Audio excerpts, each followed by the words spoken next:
In between the cities of Utica and Rome sits a body of water known as the Delta Reservoir, a man-made lake created by flooding the former town of Delta in the early 1910s. Here on the shores of this lake is a small town of Westernville, New York. Here in this little upstate town in New York lay the small Evans farm, a family venture that, while microscopic in the nature of profitable farming nowadays, Ernie Evans and his wife Sadie ran this farm with their 2 children. Richard Evans was born July 23, 1941, with their second, Sandra Evans, being born shortly after. Through the children's early life, Ernie was dedicated to teaching the children how to make the most of every resource available. It was how the farm made a profit, and it was how Richie began to learn mechanics. His father would take him to the local auctions, displaying old, used equipment some people were either too lazy or inexperienced to fix. Richie fell in love with working on the farm equipment, day in and out, toiling away at it, ensuring that nothing would fail. It proved to be a vital asset to the farm, one that would never let something fail whilst in the fields. The farm became incredibly effective, but Richie was growing weary of the pasture life. His passion was in the mechanics of it, and at the age of 16, he began legally driving on the roads of upstate New York. Through the twisty, curvy bends that dared you to cheat death, he would rip around them, casually beating classmates in street races. They took exception to his limitless skill, and proclaimed him jokingly as the next driver's ed teacher. Richie, however, had much higher aspirations than teaching the rules of the road. Instead, he wanted to rule the road, and put every skill he had learned to the test. From his little farm in Westernville, he ventured down the road to Rome, New York, a place where not many ever stepped out of line. At a local service station, he made money applying his mechanical skills, by working on countless cars in the late 1950s and early 60s. Finally, after another rambunctious weekend of street racing, Richie's boss, Joe Jones, pulled him aside and made a recommendation. Just outside of Rome, a track was being built, named Utica Rome Speedway. The racing was set to start there in 1961, and Jones suggested that Richie put a car together for him. He said it'd be a better way to apply his driving skill and possibly make a quick buck off of it. He went home and began assembling a car, and over the winter of him building that car, John F. Kennedy put his hand on the Bible and swore into office as the 35th President of the United States. Richie saw that and decided to make his first car named after the torpedo boat that Kennedy had been on during World War II. His little 1955 hobby stock, numbered PT-109. It took to the track in between Utica and Rome, and right away, it wasn't good. Drag street racing can only get you so far when you're on a short oval, and on top of all the issues skill-wise, his age was still nearly 2 years under the required 21. He fell in love with racing though, but he realized he needed to do something outside of it to make money first. Richie had just gotten married and was preparing to start a family, and running mid-pack at best wasn't going to do it for him. He soon took his saved money and bought a gas station, becoming the family's main source of income. However, racing still was dominant in his life. He did everything he could to race at as cheap of a cost as possible. Around this time, he built his first modified car, and after weeks of work, they had forgotten one element of a car: what color to paint it.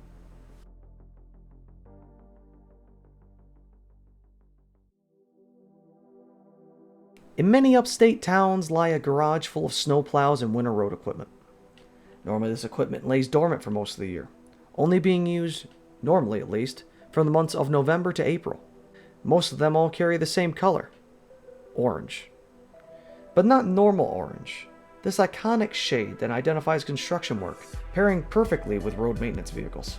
As with most upstate New Yorkers, Richie knew somebody who worked in the Rome Department of Transportation, and through murky details, asked if he could acquire some paint. After some explaining and convincing, the paint was attained, and Richie poured snowplow orange over his brand new modified. The situation itself already became an urban legend, and Richie was now linked even tighter with hooligan culture. Richie ran part-time at his local track until 1965, where he won the last feature of the season. The team was excited, and Richie was ready to put together a great 1966. As the snow melted away in New York, once again, Utica Rome opened its doors for racers. Richie started off 1966 continuing to build on his momentum. But an issue arose early. On a weekend at Utica Rome, rain poured down, canceling the night of racing. The 61 crew decided to go out west, past the Oneida Lake, into the town of Fulton. There, the skies were clear, and at a local track called Fulton Speedway, Richie ran the race along with various other Utica Rome regulars. But Richie came out on top. This turned out to be a blessing in disguise. as he now had blatantly violated one of NASCAR's biggest rules. Back then, you were not allowed to run a race on the same day of a NASCAR event you were eligible for. And since it was still technically on the same day as the Utica Rome race, when Richie got to the track the next week, Utica Rome officials kept the doors closed. He was suspended and fined for his actions. To which Richie responded and told them that he wasn't ever planning on paying that fine, and instead walked away from his home track and headed right back out west to run New York outlaw races. Richie realized, though, that maybe he shouldn't just walk away.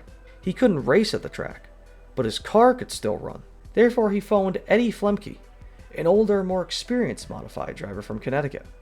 He came down and ran Richie's car in the eastern New York tracks, whilst Richie did trial by fire out west. Eddie dominated NASCAR, whilst Richie learned. He honed not only his driving skills, but his mechanical nature of race cars even more. The rules with now NASCAR races were much wider, so creativity was a must, and Richie employed every aspect of his imagination. As fall began to set in New York and Utica Rome was setting up for its annual New Yorker 400, a 400-lap race of endurance, with a break in the middle to feel the cars again. Richie decided he wanted to race the big event. It had been over 5 years now, coming in the 1970, since the controversy involving the Fulton race. And maybe the smoke had blown over. Instead, it was just as thick as before. When he got there, it was the same spiel. You're suspended, and you're fined. Richie then asked if that means he just can't be in the pits. They said yes.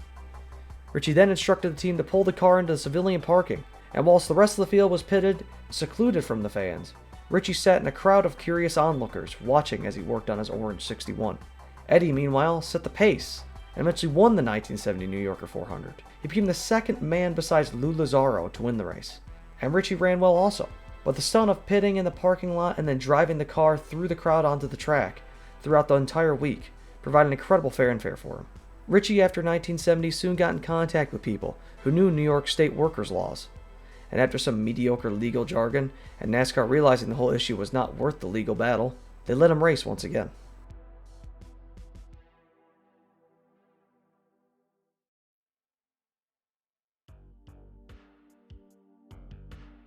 September 5th, 1971.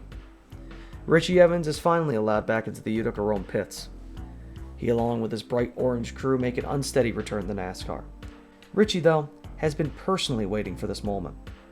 Since being banned in 1966, he has been studying, honing, and focusing his driving career. He would do this so he could come back with a vengeance. The 400-lap feature began with Richie near the front, and he destroyed the field. He won the first segment, led the entire second segment, and from various unconfirmed accounts, he led almost every lap. It was possibly the most dominant performance anyone had ever seen in the New Yorker 400. And one thing was for certain, Richie was back. And this time he wasn't that mid-pack runner in that weirdly built 61 car. He was the Rapid Roman. One man who finished top 3 that race, and took exception to the performance, was the soon-to-be modified champion Jerry Cook. Jerry, just like Richie, had over the last 2 seasons finally established himself as a top-level modified driver, claiming what would be his first championship in 1971. Jerry was also from Rome, and was almost the same age as Richie. The 1971 New Yorker 400 was the real first battle, but no one knew of the decade-long duel that they were about to witness between these two. 1972 was a part-time year for Richie. He ventured out of New York down the Hickory, winning a modified race there, titled the Easter 250. He then notched 2 wins in July at Utica Rome Speedway, and then went to Pocono Raceway and won there as well. Unlike the layout we know now at Pocono, this race was ran on just the front stretch. They raced around the pit wall, making a unique short track. This race was about 2 weeks before the annual New Yorker 400, where once again Richie dominated the field. He tied himself all time with Eddie Flemke and Lou Lazzaro, and now Pandora's box is about to open on the modifieds field. Running without any real sponsor, Richie was unable to tour nationally, but Gene DeWitt, a local construction contractor, got in contact after his back-to-back New Yorker wins. He knew what the possibilities were, and now Richie Evans is about to take his newfound funding to his greatest heights yet.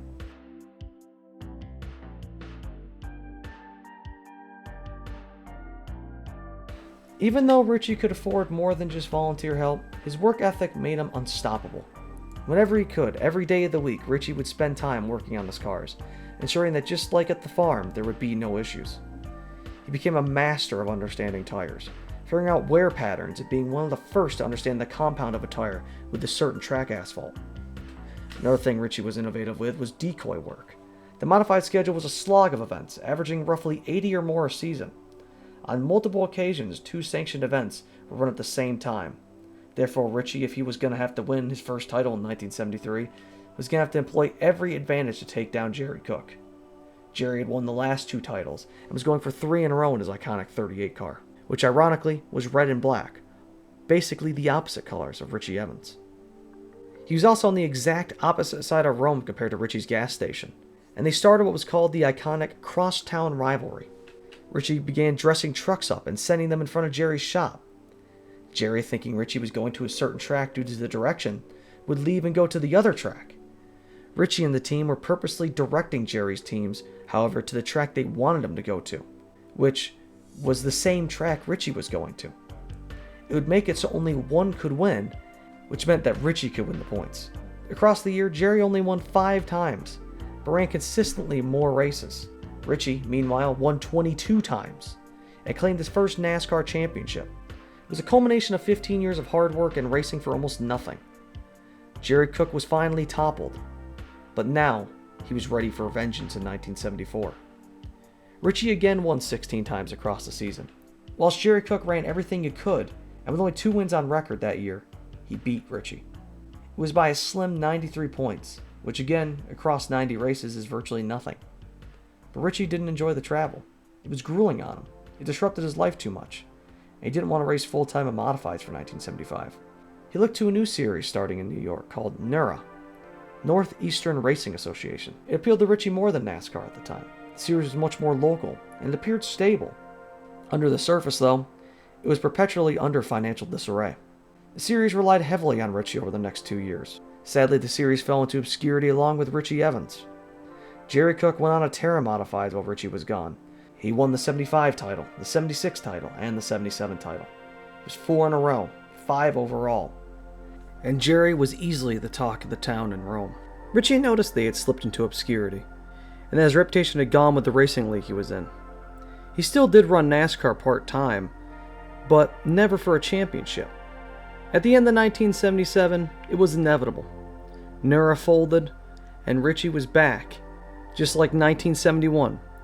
It was a vengeance story for the Rapid Roman.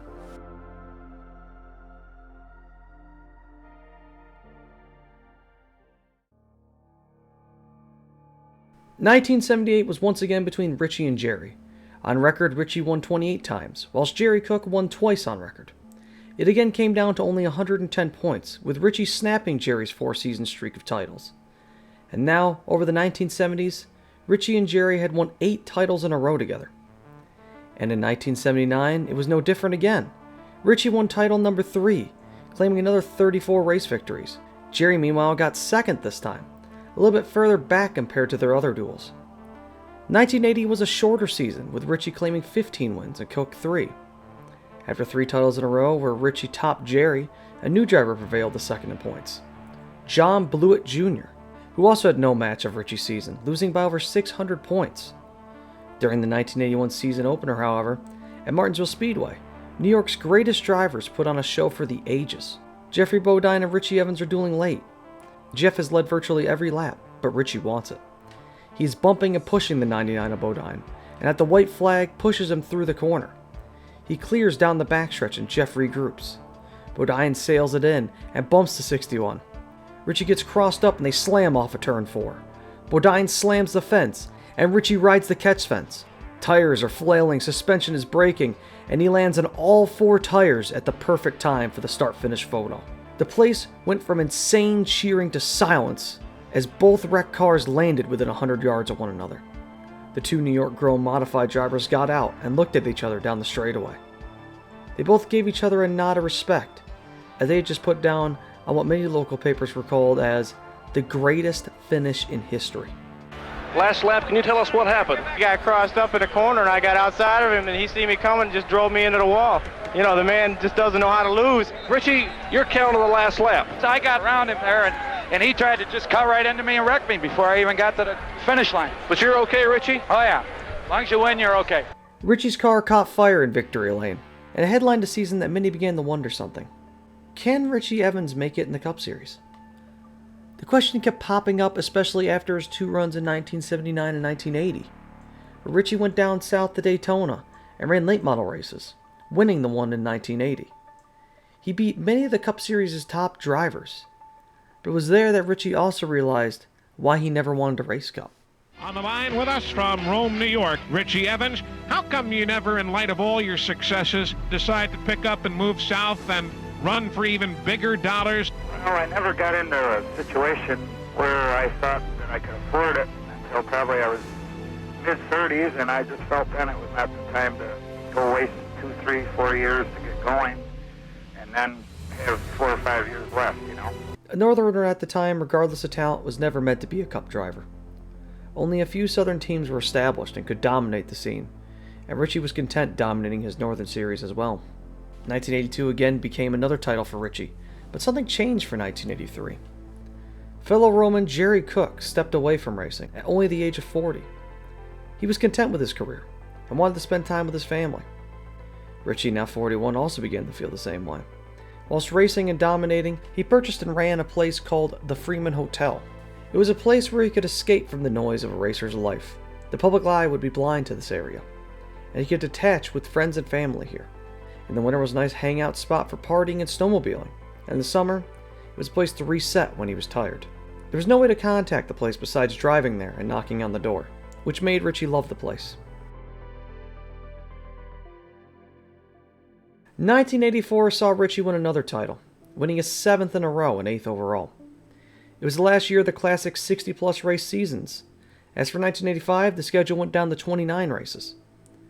With the events becoming more professional, Richie again dominated, having triple the amount of wins than any other driver on the circuit. He easily locked up the title before the season finale in Martinsville. And during that last weekend of the year, Richie, like any other race, went and dropped off his kids at the babysitter before he flew down to Martinsville. Richie expressed much more emotion to his children before dropping them off than usual. Quite out of character for him. As he flew to Martinsville, the team went to get tires, which they quickly found out the tires wouldn't get there till after Richie was there. They knew he was going to be upset about that, as the tires mattered a lot to him. When they told him about the situation, he didn't seem to care. Again, uncharacteristic for Richie. On Friday, October 24th, the track opened for practice. Richie head out the turn laps when suddenly the car went straight into turn 3. The car slammed the wall and slid to a stop in turn 4. Crews and people ran out to cut Richie from the car and take him to the hospital. And by sunset, an announcement was made.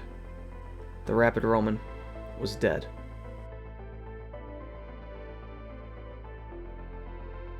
To say Richie Evans was the greatest modified driver ever is an understatement somehow.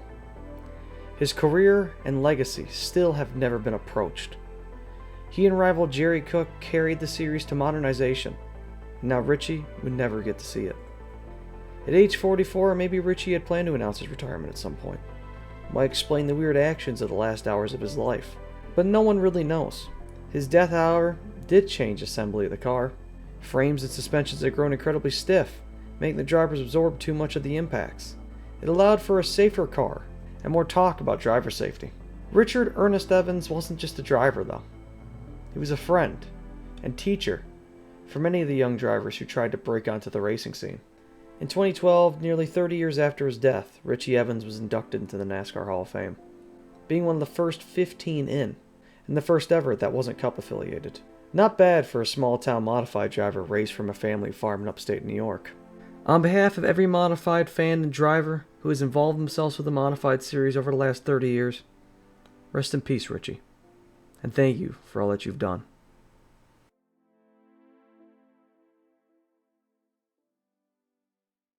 I think the car was capable tonight. The old master beat me himself. Let's have a handshake here first, and we'll get a little more conversation in with both of them. One thing I want to say, so many times when the chips were down, this guy has helped me out an awful lot. I'm an independent, and so many times he's loaned me stuff and given me good advice. Tonight he gave me some good advice on a tire. I can't thank him enough. The guy is really a super racer. He's the guy that makes racing what it is today. He's the guy you got to beat. And damn, I'll tell you, he's one tough competitor. And a good friend of mine. Thanks a lot, Richie. Proud to be beat by you.